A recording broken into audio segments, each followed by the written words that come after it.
Just what is on the agenda for these leaders?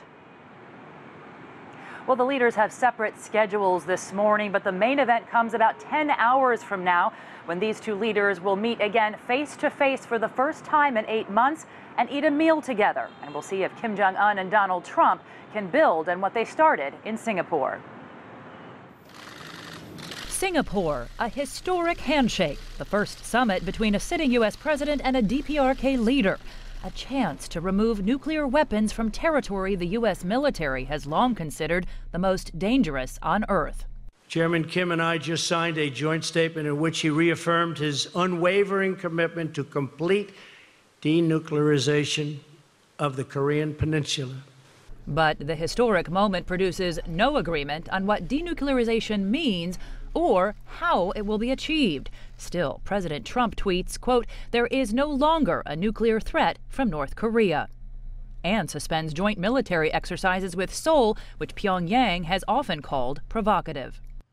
In a gesture Washington welcomes, the DPRK releases the remains of more than 50 American war dead, a solemn reminder of the wounds left bare by unresolved conflict. Our work is not complete until all have been accounted for. In July, U.S. Secretary of State Mike Pompeo meets with top DPRK negotiator Kim Young-chol in Pyongyang. Pompeo calls the discussions productive. The DPRK accuses Washington of acting gangster-like. Yes, that's correct. Pompeo then says there's no evidence Pyongyang is shutting down its nuclear program. Yes, they continue to produce fissile material. A month later, Trump tweets, quote, "I feel we are not making sufficient progress with respect to the denuclearization of the Korean Peninsula." He cancels Pompeo's trip to Pyongyang. A second summit with Kim Jong-un now seems unlikely, but not according to Trump. He wrote me beautiful letters, and they're great letters. We fell in love.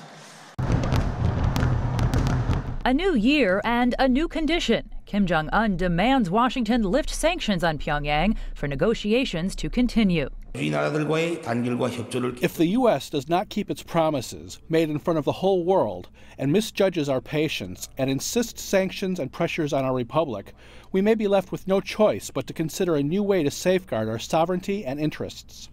Ahead of the Hanoi summit, Washington's top intelligence chiefs tell lawmakers the DPRK did not test nuclear weapons last year, but otherwise, little has changed.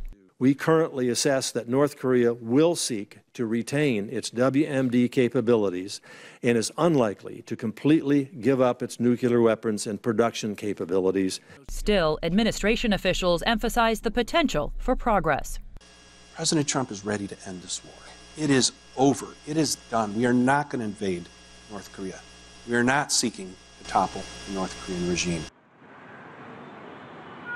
And Elaine, that statement was widely interpreted to mean that Washington is open to offering Pyongyang a peace declaration in exchange for tangible steps in dismantling its nuclear program. Elaine?